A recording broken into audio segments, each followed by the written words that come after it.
요한복음 14장 6절입니다. 한 목소리로 읽고 아멘이라는 것은요 정말 그렇습니다, 동의하는 의미입니다. 그래서 우리가 성경 말씀 읽으면 우리가 아멘 하거든요. 기도할 때에도 아멘 하고요. 한번 읽고 아멘 하겠습니다. 14장 6절 시작. 예수께서 이르시되 내가 곧 길이요 진리요 생명이니 나로 말미암지 않고는 아버지께로 올 자가 없느니라. 아멘. 오늘은 앞에 보시는 대로 추수감사 주일입니다. 가을은 추수의 계절이고 결실의 계절이죠. 한 해 동안 우리와 동행하시면서 하나님께서 생각해보면 우리의 삶 가운데 우리 생활 속에서 크고 작은 결실들을 많이 주세요. 우리가 그것을 잊고 살아갈 때가 많이 있지만 추수감사주를 맞이하여서 우리가 그것들을 다시 한번 생각해보고 하나님께 진심으로 감사하는 이 시간이 되기를 원합니다. 특별히 오늘은 귀하신 분들이 많이 우리와 함께 하셨는데 주님께 오신 거 다시 한번 주님의 이름으로 환영하고 축복합니다. 우리 옆에 양옆에 있는 분들 또 주변에 있는 분들 새로운 얼굴들이 많이 있어요. 우리 모두가 천사 같은 얼굴로 인사했으면 좋겠습니다. 환영합니다. 축복합니다. 네, 천사 같은 얼굴이 아닌데 네. 환영합니다. 축복합니다. 네. 우리 하나님의 사랑을 아는 저희들은 가장 행복한 사람이 되어야 되고 또 우리 얼굴이 천사같이 빛나야 되는데 연약함이 많아요. 제가 한번 기도드리고 말씀 나누기 원합니다. 사랑하는 주님, 존귀하신 주님, 오늘 추수감사주일을 맞이하여 많은 분들이 우리와 함께 예배를 드리게 하셔서 감사드립니다. 이 시간 우리가 주님의 말씀 앞에 서기 원합니다. 성령께서 우리에게 임하시고 이 자리에 앉아있는 모든 사람들 각 사람에게 부드러운 마음과 듣는 귀를 허락하여 주셔서 말씀의 씨앗이 마음마다 심겨지게 하시고 그래서 모두가 살아계신 하나님을 알게 되고 예수 그리스도의 생명을 소유한 자들 되게 하여 주옵소서.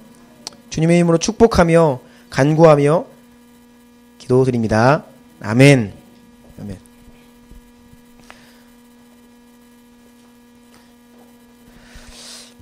우리는 한평생 살 때에 무언가 믿음이 필요합니다. 알게 모르게 사람들은 각기 무언가를 붙들고 믿고 신뢰하며 살아가요. 믿음이란 다른 말로 표현하면 신념, 가치관, 저는 이렇게 표현할 수 있다고 생각을 합니다. 여러분은 무엇을 믿으며 살고 계십니까? 어떤 사람은 자기가 존경하는 위대한 인물이 있어서 그 사람의 삶을 좌우명처럼 여기고 살아갈 수도 있죠. 그러니까 다른 사람을 그 사람의 가르침과 삶을 믿고 따라가는 거예요. 어떤 사상을 붙들 수도 있습니다. 혹은 종교적인 신념을 가지고 살아갈 수 있고 아니면 다른 거 다 필요 없다. 나는 그냥 나를 믿는다. 나 자신을 신뢰한다. 그래서 자신의 생각, 의지, 감정, 느낌대로 살아가는 사람도 있을 수 있어요. 특별히 요즘은 이렇게 자기를 믿고 살아가는 사람들이 참 많이 있는 것 같습니다. 지난 10년을 이렇게 되돌아보면 최근 10년 동안 우리나라뿐 아니라 전 세계에 열풍이 하나 있는데 그것은 자기 개발 열풍이에요. 여러분들이 읽었던 읽지 않았던 한 번쯤은 들어봤을 법한 책 제목들이 마시멜로 이야기 들어보셨나요? 그리고 누가 내 치즈를 옮겼을까? 성공하는 사람들의 7가지 습관 이런 거 한 번쯤 들어보셨죠? 기독교 안에서도 긍정의 힘, 잘 되는 나 이런 책들이 굉장히 열풍이었단 말이죠. 이 가운데 전 세계에서 베스트셀러였던 책 한 권이 있는데 그것은 시크릿이라는 책입니다. 들어보셨나요? 시크릿. 우리나라에서도 2006년, 2007년 2년 동안 베스트셀러였습니다. 그리고 교보문고가 발표한 것에 따르면 2000년부터 2011년까지 12년 동안 누적 판매량 독보적인 1위가 바로 이 책이에요. 시크릿. 이 책이 말하는 것은 무엇이냐면 다른 게 아니라 사람은 자기 안에 있는 생각, 감정 이것을 믿어야 된다. 이게 힘이라는 거예요. 그래서 무언가를 이루고자 한다면 자신이 그것을 할 수 있다라는 생각과 감정으로 충만해지면 결국은 그것이 그 일을 이루어낸다. 이게 우주적인 법칙이다. 이것이 인류 역사에서 성공한 사람들의 비밀이었다. 이게 이 책의 내용이거든요. 간단히 이야기하면 너 자신을 믿어라 라는 거예요. 네 생각과 네 감정을. 제가 이것을 믿으라고 말씀드리는 게 아니라 이 시대의 풍조가 그렇다는 거예요. 사람들이 거기에 열광하고 이 가운데에도 혹시 모르겠습니다. 그 책을 또 감명 깊게 읽고 정말 그렇게 내 안에 생각, 믿음, 감정으로 충만해지면 그것을 이룰 수 있다라는 그런 믿음을 가지고 살아가는 분이 계실 수도 있어요. 다시 한번 여러분께 질문하고 싶습니다. 여러분은 어떤 믿음을 가지고 살아가고 계십니까? 어떤 믿음? 저는 눈에 보이는 이 세상에 눈에 보이는 모든 것들은 네 가지 수준의 네 차원으로 설명할 수 있다고 생각을 해요. 네 그룹으로 구별할 수 있다고 생각을 합니다. 가장 낮은 차원은 무엇이냐면 생명이 없는 것들이에요. 무생물이죠. 이를테면 흙, 바위, 돌 이런 거. 그리고 이 건물 존재는 하지만 생명이 없는 것들입니다. 이게 1차원적인 존재들이에요. 두 번째, 이거보다 한 단계 높은 차원의 존재가 있는데 이제 여기서부터는 생명이라고 부릅니다. 우리가 나무, 꽃, 농작물, 열매 맺는 식물들 이런 것들 여기 살아있는 보이죠? 생명이 있으면 그때부터 무엇이 필요하냐면 물이 필요합니다. 물. 수분이 필요해요. 그래서 이 나무도 우리 백전도사님이 굉장히 일주일에 한 번씩 물을 흠뻑 줘야 살아납니다. 이 꽃꽂이도 물이 여기 있으니까 그나마 사는 것이지 이 물이 없으면 죽어요. 식물들이 죽으면요. 뭘 보면 알죠? 말라버리죠. 네. 생명이 없으면 말라버리고 물이 없어집니다. 그래서 기초적인 생명은 물을 가지고 있어요. 여기에서 한 차원 더 높은 존재가 있습니다. 그것은 동물이에요. 동물은 물도 필요하고 또 뭐가 필요하냐면 피가 있어야 됩니다. 피. 마지막으로 가장 높은 차원의 존재가 있는데 그것은 바로 저와 여러분들입니다. 우리 인간이에요. 인간은 무생물과 다르게 물도 필요하고 피도 있어야 되고 한 가지 인간만이 가지고 있는 것이 있는데 그것이 바로 영혼입니다. 영혼. 그래서 바위나 식물이나 동물들은 자기 영혼의 문제에 대해서 고민하지 않습니다. 태어나서 그저 걱정 없이 그냥 본능대로 그냥 디자인된 대로 그냥 살다가 생을 마감하면 그냥 없어져 버리는 거예요. 이것이 다른 모든 것들 특징이에요. 하지만 인간만큼은 영혼이 있기 때문에 보다 더 잘 살려고 하고 보다 행복하게 보다 편안하게 보다 윤택하게 보다 의미 있는 삶을 살기 위해서 고민을 하는 겁니다. 혹시 여러분들 가운데 집에서 강아지를 기르는데 우리 집에 있는 강아지는 인생을 고민한다. 그런 강아지가 있으면 저한테 좀 알려주세요. 왜냐하면 제 믿음이 흔들리는 거거든요. 다른 동물들은요 고민하지 않아요. 사람만이 유일하게 인생의 고뇌를 안고 살아갑니다. 특히 사람은요 오래 살려고 그럽니다. 막 발버둥 쳐요. 더 오래 살려고. 그럼 제가 다시 한번 여러분께 질문 드리고 싶어요. 우리에게만 있는 이 영혼, 여러분 이 영혼의 문제에 대해서 어떻게 취급하고 어떤 믿음을 가지고 어떻게 살아가고 계시냐고 제가 질문하는 겁니다. 너무나 많은 사람들이 오늘날 먹고 살기 바빠요. 너무나 치열해요. 오늘날의 이 세상은요. 제가 결혼을 하고 애가 한 명만 태어나니까 애 하나 때문에 정신이 없더라고요. 그런데 막 위대하신 우리 부모님들은 아이들을 둘, 셋 기르시고 여유가 없는 거예요. 삶에. 저도 이제 조금 있으면 저희 집 전세를 재계약해야 되는데 전세값을 얼마나 올릴지 두렵습니다. 집값은 올라가고 돈은 벌어야 되고 빚도 갚아야 되고 그러니까 정신이 없죠. 그래서 생각할 시간이 많이 없습니다. 이 영혼의 문제에 대해서 별로 심각하게 여길 수 있는 시간적 여유가 없어요. 더군다나 그래도 조금씩 짬이 나는 그 여유 시간이 있거든요. 예를 들어서 화장실에 앉아 있다거나 뭐 어딜 간다거나 예전에는 화장실에 앉거나 뭐 버스를 타고 지하철을 타고 이동하면 그래도 생각할 시간이 있었거든요. 요즘에는 이 스마트폰이 그 틈새 시장을 다 가져가 버렸습니다. 조금도 생각할 시간을 안 줘요. 잠자기 전에 눈 감을 때까지 핸드폰을 하면서 잠이 들 수도 있어요. 게임, 스마트폰. 그래서 더더욱 우리가 사는 이 시대는 진지하게 사색을 하거나 자기 자신을 성찰할 시간이 너무나 없다라는 것이에요. 오늘 귀한 자리에 초대되어 오셨기 때문에 이 시간만큼은 한번 생각해 보시기 바랍니다. 다른 것들을 좀 내려놓으시고 한번 진지하게 고민을 하셨으면 좋겠어요. 여러분, 그리스도인들, 기독교인들 오늘날 욕을 많이 먹는데 여러분은 이 그리스도인들이 어떤 사람들이라고 생각하십니까? 교회 다니는 사람들? 일요일만 되면 예배에 나가는 사람들? 이것은 다 부차적인 설명이고요. 저는 그리스도인들이란 어떤 사람들이라 생각하냐면 바로 이 성경을 믿는 사람이 그리스도인들이다 라고 정의하고 싶어요. 저는 여기 있는 이 성경책을 제 인생의 유일한 진리이고 믿음으로 삼고 살아가고 있습니다. 제가 이 성경책을 제대로 읽기 시작한 게 생각을 해보니까 정확히 10년 전이에요. 정확히 10년 전, 정확히 이맘때였습니다. 10년 전이면 몇 년이죠? 2004년이죠. 2004년 10월이었어요. 제가 목사의 아들로 태어났거든요.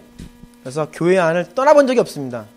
저는 태어나서 지금까지 33살인데요. 지금까지 한 번도 주일날 교회 안 간 적이 없어요. 한 번도 떠난 적이 없습니다. 그럼에도 제가 23살 될 때까지 머리로만 하나님 알았고 입으로는 믿는다고 고백했지만 실상은 그 하나님을 몰랐습니다. 성경에서 말하고 있는 그 하나님을 제가 그 바로 10년 전 영적인 체험을 했어요. 살아계신 하나님을 만났고 정말 하나님은 살아계시구나. 저는 그때 처음 경험했습니다. 그 전까지는 성경책을 한 번도 읽어본 적이 없습니다. 졸립거든요. 이게 굉장히 방대해요. 그래서 이것은 저에게 두려움과 동시에 수치심이었어요.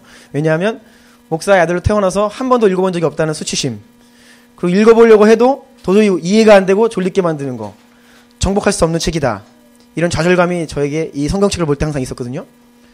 그런데 10년 전 하나님을 그 영적인 체험을 하면서 만난 이후로는 이 성경책이 열리기 시작했어요. 보이는 겁니다. 무슨 뜻인지 알겠어요. 그때부터. 그래서 그때부터 지금까지 10년 동안 나름대로 이 성경책을 열심히 읽고 연구를 해보고 공부를 해보고 모르는 게 있으면 안 넘어가고 그렇게 해봤습니다. 제 경험에 따르면 이 성경은 정말 진리이고 믿을만한 책이라고 저는 확신을 해요. 이 성경을 안경 삼아서 세상을 바라보고 저를 이렇게 보잖아요. 그럼 이전에는 잘 설명되지 않고 퀘스천 마크가 이렇게 딱 찍혀졌던 그런 부분들이 성경을 안경 삼아 보니까 이게 해석이 되는 거예요. 풀리는 겁니다. 제 전공이 심리학이거든요. 심리학자들이 실험을 하고 연구를 하고 관찰을 해서 발표를 합니다. 그런데 제가 이 성경이 딱 열리고 나서 심리학 공부를 하니까 이해가 너무 잘 되는 거예요. 그 사람들은 막 계속해서 이게 뭘까 그러는데 저는 답이 나는 거예요. 성경에서 그렇게 이야기해주고 있거든요. 그 이유는 이거다. 이런 현상들은 이것 때문이다 라고 이야기해줬기 때문에 도움을 많이 받았습니다.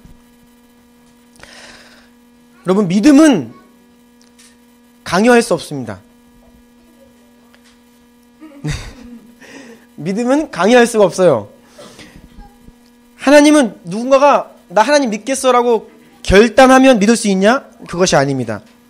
어떻게 보면 솔직한 표현으로 그냥 우리 그리스도인들도 믿겨졌기 때문에 믿는 것이지 내가 믿으려고 노력해서 믿은 게 아니라는 거예요. 그래서 저는 이 자리에 있는 여러분들에게 제 믿음을 강요할 수 없고요. 그럴 권한도 저에게는 없습니다. 설령 제가 믿음을 강요한다고 해도 믿음은 강요한다고 생기는 것이 아니에요. 저는 오늘 제 말이 아니라 성경 말씀에서 뭐라고 이야기하고 있는지 참 많은 내용들이 있지만 몇 가지 내용을 여러분들께 그냥 소개해드리려고 합니다. 제 말이 아니라 성경에서 이야기하는 것을 소개해드리려고 해요. 여러분들 한번 잘 들어보시고 고민해보시기를 바라요. 제가 말씀의 서두에서 세상에 존재하는 무생물로부터 식물, 동물, 사람 이렇게 네 차원으로 우리가 이야기할 수 있다라고 말씀드렸는데 이것은 제 말이 아니라 성경에서 그렇게 이야기합니다. 성경의 제일 처음인 창세기 1장 보면요. 하나님께서 세상을 창조하시는데 바로 이 순서로 세상을 창조하세요. 가장 낮은 수준의 땅부터 시작해서요. 보다 고차원적인 생물이 살 수 있는 환경을 먼저 주시고 그 다음 식물과 나무, 열매 맺는 채소를 주시고 그 다음 동물을 주시고 새를 주시고 그 다음에 마지막에 사람을 창조하시거든요. 그런데 사람은 유일하게 세상에서 그 어떤 것과 다른 게 있는데 그것은 사람만이 유일하게 하나님의 형상을 따라 창조했다라고 성경 말씀이 이야기를 해요. 그리고 하나님께서 그 사람에게 생기를 불어넣으십니다. 이 영혼이거든요. 그래서 성경은 그렇게 이야기를 합니다. 사람은 유일하게 영혼을 가진 존재이고 다른 그 어떤 존재와는 구별되는 가장 뛰어난 존재다라고 이야기를 합니다. 소위 진화론은 저차원적인 생물로부터 고차원적인 지금 우리 인간에 이르기까지 오랜 시간 동안에 진화해 왔다, 발전해 왔다라고 설명을 합니다. 하지만 성경은 그렇게 이야기하지 않고 처음부터 사람은 독보적이고 독특하고 구별된 아주 스페셜한 존재였다라고 이야기를 해요. 동물과 사람 간에는 건널 수 없는 존재적인 차이가 있다는 것입니다. 이것이 성경의 설명입니다. 여러분이 창조를 믿던 진화를 믿던 사람이 지금 독보적인 존재라는 것은 인정하시죠? 네. 동물과는 차원이 틀려요. 물론 생김새로 가지고 따지면 좀 비슷하게 생긴 애들도 있거든요. 원숭이 같은 애들. 그리고 인간들도 좀 개중에 보면 조금 비슷하게 생긴 사람도 있어요. 그런데 그럼에도 불구하고 아무리 우리의 외모가 원숭이처럼 생겼다고 그래도 원숭이와 우리는 근본적으로 차이가 있습니다. 왜요? 인간은 하나님의 형상을 따라 지음받았고 그 안에 영혼이 있기 때문에 본능 따라 사는 그런 동물과는 차원이 달라요. 하지만 성경은 사람은 절대적으로 굉장히 독특하고 뛰어난 존재다라는 것을 말함과 동시에 또 무엇을 이야기하냐면 그런 사람에게 심각한 문제가 있다라고 진단을 해줘요. 가장 뛰어난 존재가 때로는 짐승만도 못한 행동을 할 때가 있다는 거죠. 짐승들도 안 하는 짓을 사람이 때로는 해요. 뭐 예를 들자면 부모가 뱃속에 있는 아기를 태어나기도 전에 죽인다든지 자기를 낳아준 부모를 살해한다든지 무참하게 인권을 유린한다든지 멀지 않은 저 북한에서도 그런 일이 벌어지고 있잖아요. 지금 이라크, 시리아 이런 동네에서도요. 그 IS라는 그룹들이 얼마나 무참하게 사람들을 지금 살해하고 있는지 모릅니다. 이런 일들 말이에요. 왜 가장 뛰어난 존재인 인간이 왜 짐승들도 안 하는 동물만도 못한 짓을 하냐는 거예요. 그런데 여러분, 이러한 특별한 죄는 특별히 나쁜 사람들만 짓는다 생각하시면 그것은 여러분 착각입니다. 성경은 모든 사람들이 죄인이라고 이야기하는데 예수님께서는 뭐라고 말씀하셨냐면 우리 각 사람 안에 있는 시기, 질투, 미워하는 마음, 때로는 분노 이런 게 다 동일한 죄다. 똑같이 사람을 죽이는 살인죄다 이렇게 이야기를 해요. 다만 우리가 죄인인데 그것이 어떻게 표출되냐는 거예요. 어떻게 극단적으로 표출되냐 아니면 조금 젠틀하게 포장해서 표출되냐 이 차이일 뿐이지 다 죄인이라고 진단을 합니다. 쉽게 이야기하면 인간은 자기중심적이에요. 이기적입니다. 심지어는 가족들 간에서도 부부 사이에서도 네, 사람은 이기적일 때가 많이 있어요. 그래서 성경은 모든 사람이 바로 죄인이다라고 진단을 해줍니다. 제가 대학생 시절에 제 친구 중에 사법고시 준비하는 친구가 있었어요. 저는 모든 사시 준비생들을 존경합니다. 얼마 전에 사시 발표가 있었는데 제가 대학생 시절 때는 1000명을 뽑았습니다. 1년에 사법고시 패스한 사람 1000명이었는데 지금은 이제 로스쿨이 생겨서 이번에 보니까 100명 이렇게 뽑더라고요. 이제 없어지고 있는데 사시 준비하는 친구들을 저는 다 존경해요. 왜냐하면 일단은 저로서는 해독 자체가 불가능한 한자들로 가득한 이런 두께의 책들을 이만큼 쌓아놓고 몇 년 동안 공부를 합니다. 근데 떨어지고 또 떨어져요. 계속 공부합니다. 그거 자체로 저는 존경을 해요. 그 친구를. 지금 됐나 모르겠어요. 그 친구가. 연락을 안 한 지 오래돼서.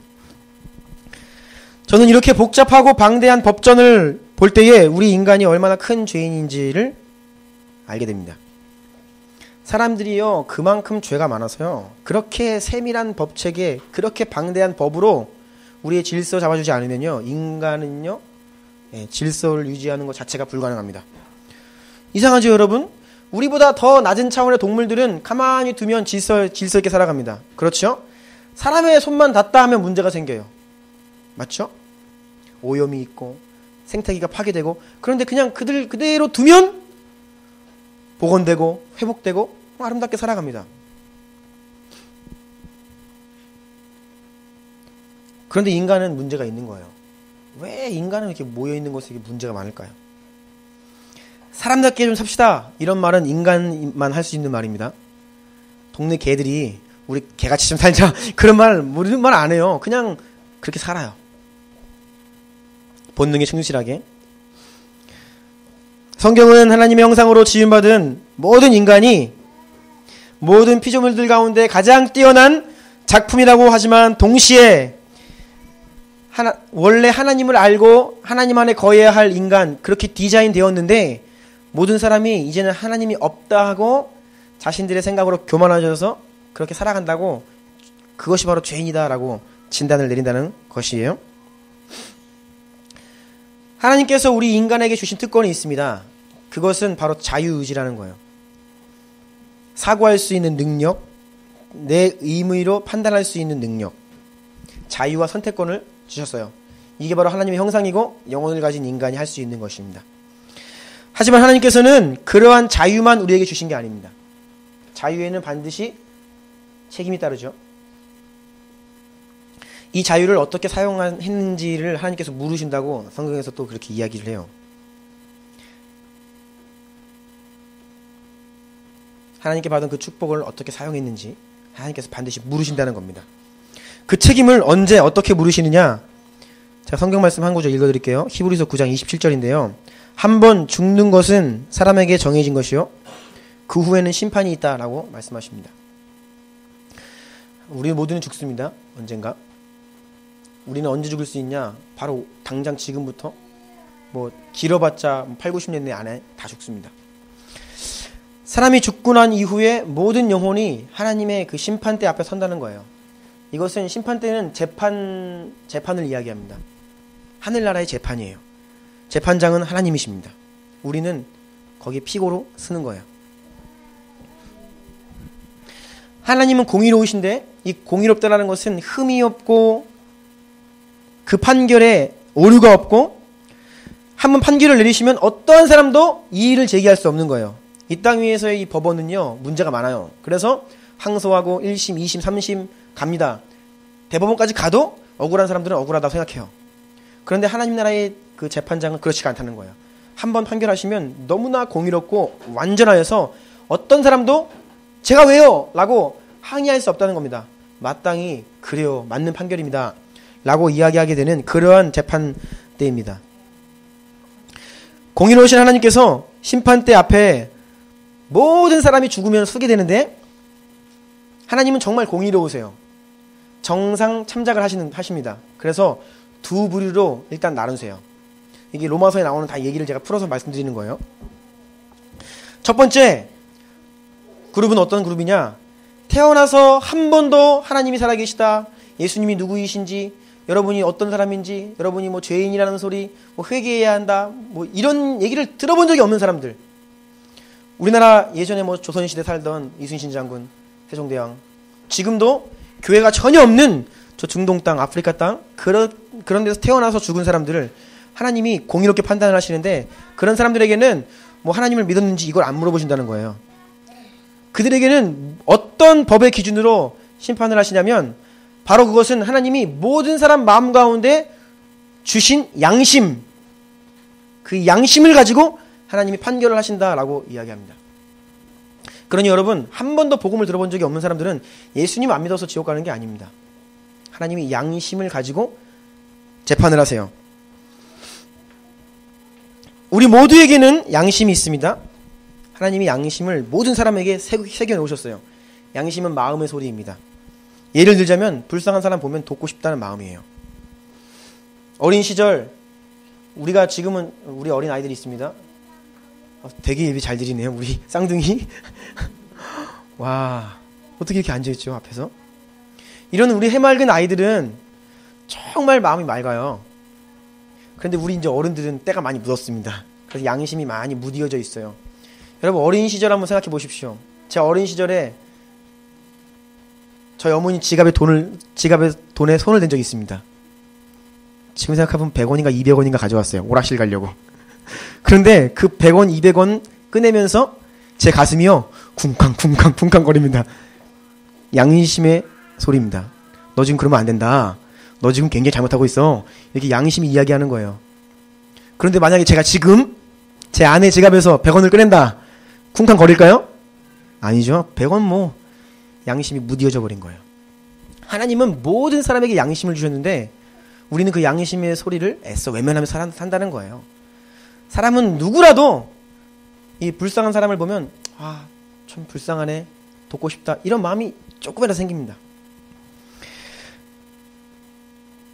바늘도둑이 소독되는 겁니다. 처음부터 큰 범죄 저지른 사람은 없어요.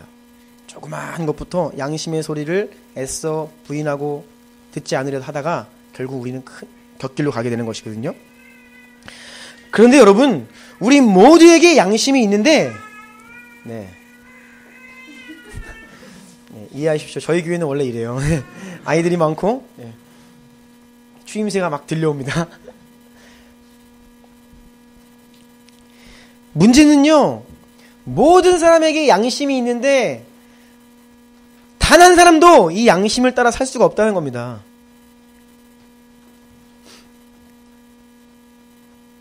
당장의 이익과 우리는 이기적인 마음 때문에 그 양심의 소리를 애써 변명하고 둘러대면서 그냥 잊어버려요. 지하철에서 누군가가 구걸을 하면 그 조금 우리가 사실 커피 한 잔 값도 안 되는 거 줄 수 있는데 우리는 애써 변명을 합니다. 이거 주면 저 사람 또 다른 데 가서 이상한 거 할 거야. 가서 술 마시겠지. 노숙자들 보면서 그렇게 얘기를 하면서 애써 변명하면서 양심의 소리를 우리가 덮어버린다고요. 아마 우리가 모두가 양심대로 살 수 있다라고 하면 세상에 법은 필요 없을 겁니다. 동의하십니까? 예, 우리가 양심대로 살 수 있는 능력이 있으면 법이 필요 없어요. 그런데 우리는 양심대로 살 수 없기 때문에 법이 필요한 것입니다. 이렇게 하나님은 진리를 한 번도 못 들어본 사람은 그 심판대 앞에서 하나님이 주신 마음의 그 양심이 율법이 되어서 심판하시는 겁니다. 내가 너에게 양심을 줬고 네가 잘못하고 있을 때의 마음에 책망하였는데 왜 듣지 않았느냐 라고 하면서 결국은 하나님을 모르는 사람은 자신의 인생을 돌아볼 때에 그 양심을 기준 삼아 유죄라고 판결을 내리신다는 거예요. 그래서 두 번째입니다. 두 번째 그룹, 이렇게 오늘 와서 이렇게 복음을 들으신 분들이에요. 여러분들은 이제 양심의 법에 따라 심판받지 않습니다. 여러분은 이제 진리를 듣기 때문에 네가 들은 그 진리 너 그거 믿었니? 이 성경 말씀 생명으로 믿고 살았니? 네, 그걸 물으신다는 거예요. 성경이 방대하지만 이 성경의 내용을 아주 간략하게 한 구절로 요약하자면 바로 오늘 읽은 말씀 요한복음 14장 6절입니다. 제가 다시 한번 읽어드릴게요.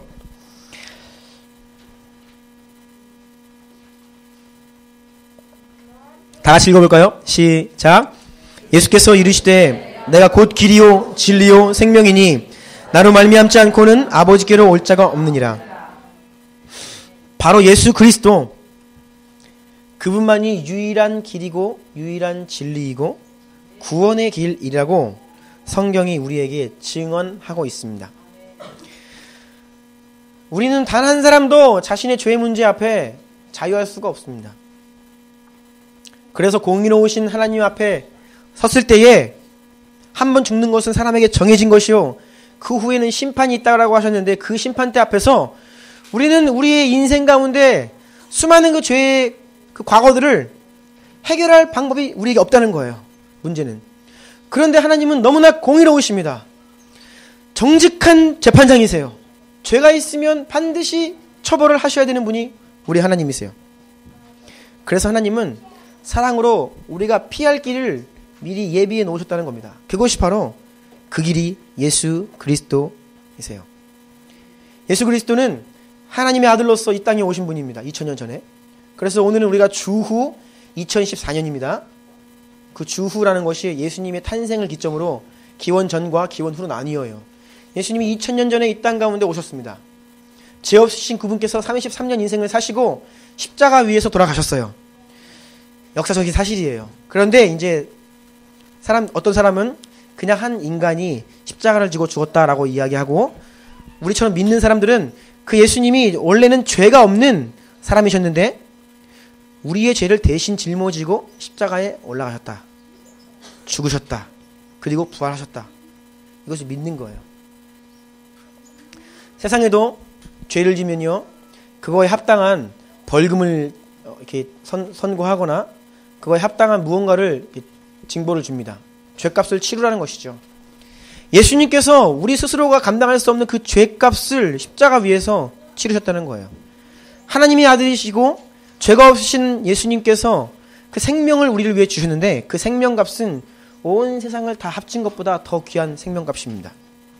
그래서 우리는 하나님의 심판대 앞에서 피할 길이 없지만 그 예수님의 십자가를 믿고 그분이 날 대신하여서 내 죄값을 치르셨습니다. 이 믿음을 가진 자는 죽음 이후에 심판대 앞에서 당당하게, 너는 죄가 있지만 네 죄를 대신 예수께서 짊어지셨다는 것을 인정하셔서 의롭다 인정해 주시고 천국 백성 만들어 주신다는 거예요. 이게 바로 복음입니다. 세월호 선장이 이번에 선고에서 살인죄가 인정이 되지 않았습니다. 그래서 36년형을 선고받았습니다. 이것을 가지고 지금 사람들이 난립니다. 합당한 판결을 하라고 막 요구하는 거예요. 어떻게 그게 살인죄가 아니냐. 모든 사람 마음 가운데에는 합당한 판결에 대한 그런 욕망이 있어요. 좀 제대로 좀 판결해 주십시오. 죄가 있으면 그 죄에 마땅히 합당한 판결을 내려달라는 요구입니다. 그런데 하나님께서 우리의 이런 합당한 판결을 요구하는 우리의 요구에 정말 합당한 판결을 내리시는데, 모든 사람의 죄값에 합당한 판결이 바로 지옥이라는 거예요. 지옥. 많은 사람들은 그것을 가혹하다 이야기하고 어떻게 지옥이 있을 수 있냐 애써 외면합니다. 하지만 하나님께서는 성경에서 말씀하시기를 그것은 합당한 판결이다 라고 말씀을 하세요. 세월호 선장 말고 3등 항해사 분이 재판장에서 한 증언이 있습니다. 제가 말씀드릴게요. 그분이 이렇게 이야기했어요. 시간을 되돌리고 싶습니다. 제대로 알고 대비했더라면 이런 일이 없었는데, 우리가 교육을 제대로 못 받고 제대로 알지 못해가지고 그런 상황이 딱 생기니까 자기도 모르게 이렇게 바보 같은 짓을 해버렸다는 거예요. 너무나 처음 접한 큰 사고 앞에서 우왕좌왕하면서 바보처럼 몹쓸 짓을 했는데 정말 시간을 되돌리고 싶습니다 라고 이야기했습니다.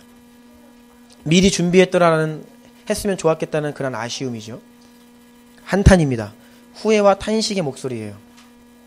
그런데 여러분, 재판대 앞에 서서 이렇게 이야기하는 것은 이미 때는 늦어버린 겁니다. 우리 모두는 언젠가 죽어 하나님의 그 심판대, 재판대 앞에 서게 됩니다. 그때 가서 우리가 내가 그때 그 말을 들었었더라면, 내가 그때 정말 그 말을 듣고 내가 믿었더라면, 다시 한번 나에게 인생이 주어진다라면 내가 그렇지 않을 텐데 라고 후회하고 탄식, 눈물을 흘릴 수도 있다는 것입니다. 그런데 성경은 한 번 죽으면 다시 기회가 없다고 이야기를 해요. 그래서 그날에 너무나 많은 사람들이 슬피 울며 탄식할 것이다 라고 예수님이 여러 번 말씀하셨습니다. 그런데 여전히 많은 사람들이 그것들을 받아들이지 않고 그냥 살아가요.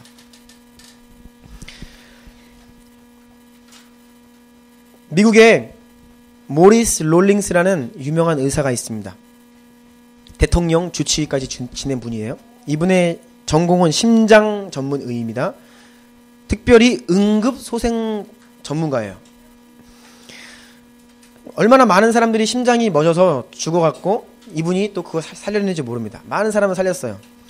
그런데 어느 날 이분이 특이한 경험을 하는데, 심장마비로 쓰러진 자신의 환자가 자신이 결국 그 환자를 살렸습니다.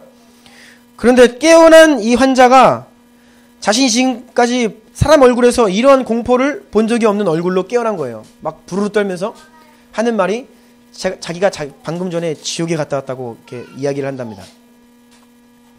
그리고 보통 이 심장을 마사지해서 사람을 살릴 때에 그것이 여러분 우리 예비군 훈련, 민방위 훈련 받아보신 분들 아시겠죠? 사람을 살릴 때가 여기 뼈가 있거든요.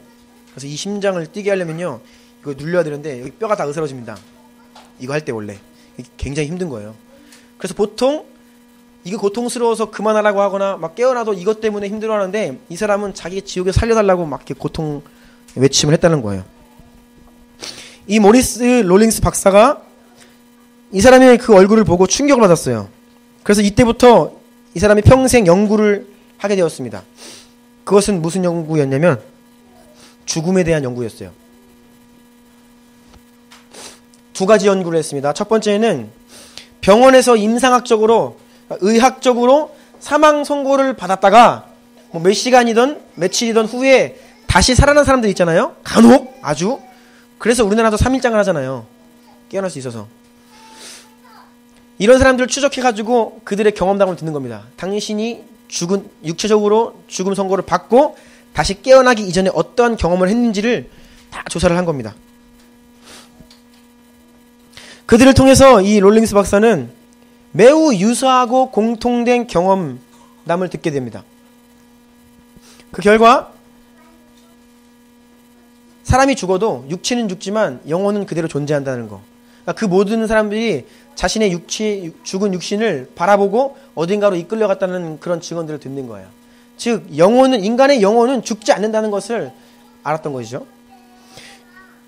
거의 대부분의 공통된 의견입니다. 증언입니다. 그래서 죽었다가 깨어난 사람들은 거의 대부분이 종교를 갖고 예수님을 믿고 있다는 그런 논문이 있고, 두 번째로 이분이 또 어떤 연구를 했냐면, 그러면 이 죽었다가 깨어난 사람들이 증언하고 있는 사후세계, 영혼의 불멸, 죽음 이후에 어떻게 되는지를 가장 잘 설명해주는 종교는 무엇일까? 그래서 모든 세계의 종교를 다 연구를 한 거예요. 유대교의 율법, 탈무드, 이슬람의 코란, 인도의 베다, 우파니샤드, 힌두교의 브라만, 조로아스토교, 공자의 어록과 논어, 불교의 불경 등 다 열심히 연구하고 비교 분석해 보았는데, 이분의 결론은 자신이 만나본 모든 환자들의 공통된 경험을 가장 잘 설명해 주는 것이 바로 이 성경이었다라는 것이죠. 영혼은 육신이 죽어도 영원히 존재하고 어딘가로 이끌림을 받는데 천국과 지옥이 있고 심판대가 있다는 것을 이분은 확신하게 되었다는 거예요. 여러분의 인생과 이 특별히 영혼의 문제, 사람은 영혼을 가지고 있다고 했습니다. 이 영혼의 문제를 여러분 진지하게 생각해 보시기를 부탁드립니다. 우리에게 주어진 인생은 단 한 번뿐이기 때문이에요. 신앙은 강요할 수 없는 거라고 말씀드렸죠. 저도 강요를 싫어합니다. 공부하기 싫은데 공부하라고 강요하는 것만큼 이게 힘든 게 어디 있겠습니까? 그래서 여러분들께 강요할 수 없고 소개해드리고 권유해드리는 겁니다. 여러분, 죽음 이후에 세계와 영혼의 문제를 절대로 가볍게 여기시면 안 됩니다. 왜냐하면 한번 그날이 도래하면 돌이킬 수 없기 때문이에요. 그리고 성경에서 증언하고 있는 우리 모든 인간의 죄값인 이 지옥 형벌이 얼마나 무서운지, 그것이 얼마나 무시무시한 곳인지를 성경 말씀은 증언해주고 있습니다. 그래서 여러분의 그 죽음 이후에 또 여러분 영혼의 문제를 가볍게 취급하지 마시고 정말로 분명한 소신과 믿음을 가지고 살아가셔야 돼요. 저는 다른 것에는 전문가가 아닙니다. 혹시 이 가운데 성경이 아닌 다른 신념, 다른 종교, 어떤 믿음을 가지고 계신 분이 계시다면 저는 그분과 대화하고 싶어요. 왜냐하면 배우고 싶거든요. 다른 종교에서는 뭐라고 이야기하는지. 왜냐하면 제가 다른 종교를 많이 연구 안 해봤기 때문입니다. 그런데 저는 이 성경만큼은 제가 10년 동안 열심히 연구해보고 살펴보았는데 정말로 그러합니다. 그러니까 저는 제 인생의 이 영혼의 문제를 남에게 맡길 수가 없어요. 제 스스로가 살펴보고 정말 그러한가 확증해보고 그렇다면 이것을 믿거든요. 그래서 저는 우리 주나님께 성도들에게도 제가 하는 말 믿지 말라고 말씀드립니다. 아니, 여러분의 인생의 문제를 어떻게 사람한테 맡겨요? 앞에 있는 제가 어떤 다른 소리 할 수 있잖아요. 절대 제 말 믿지 마시라고요. 제 말을 듣고 여러분이 그것을 생각해보고 곱씹어보고 성경 말씀을 가지고 한번 확인해보라는 겁니다. 그런데 오늘날 이 중대한 영혼의 문제를 안일하게 생각하고 별로 고민해보지 않고 그럴 여유도 없고 그렇게 살아가는 분들이 너무나 많다라는 것이에요. 말씀을 마무리하려고 합니다. 여러분, 우리는 다 존재적으로 죄인입니다. 태어나면서부터 죄인이에요. 그래서 인간의 역사는 끊임없이 가장 위대한 존재인 인간의 역사가 동물말도 못해요. 전쟁과 탐욕과 빼앗음과 그 연속입니다. 지금도 마찬가지입니다. 이 법체계가 아무리 있어도요, 가진 자들은 그 법을 이용해서 착취하고 더 가지려 하고, 이것이 오늘날 인간의 모습입니다. 모든 사람은 한번 죽으면 하나님의 심판대 앞에 서게 될 것입니다. 그곳에서는 누구도 자신의 인생을 변명할 수 없습니다. 하지만 하나님께서는 사랑으로 친히 그 예수 그리스도께서 우리가 살 길을 미리 예비해 놓으셨습니다. 여러분, 이 예수님의 사랑을 믿는 것, 믿음으로 받아들이는 것, 그리고 정말 예수님을 나의 주인으로 모시고 살아가는 것, 이것이 바로 여러분이 살 길임을 저는 소개해드리고 싶어요. 그리고 이 가운데 교회를 오래 다니는 분도 계십니다.